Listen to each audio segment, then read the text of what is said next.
Mana uni ichiga kirib olib, hamma narsalarni ko'rib olib, yana bo'lgan ishlar bo'lib, kimdir sinisi bilan, kimdir qarindoshi bilan yana bir qaysidir o'rinda suhbatlashib olib, birov bilmayapti deb qayerlardandir qaysidir suratlarga, video tasvirlarga, bir narsalarga xursandchilik qilib 1 minut, 5 minut, 10 minut shuni ko'rib qo'yib turib, ertaman bomdod namoziga uxlab qolgan bo'lsa, boshqasini ayblamasin bu odam.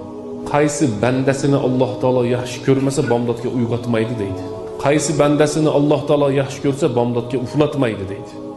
Alloh taolo bandasini yaxshi ko'rsa, bandasiga amallarni sababini yengil qilib qo'yadi dedi. O'zimizdan istaylik kasalligini. Nima sababdan ko'zimiz hamma narsani ko'rib ketyapti? Nima sababdan quloqimiz hamma narsalarni eshitib ketyapti va nima sababdan bizning tilimiz hamma narsalarni gapirib ketyapti? Oxirgi so'roq o'zi meni ibodatlarim qabul bo'lyaptimi, yo'qmi degan savolni qo'yaylik, birodarlar.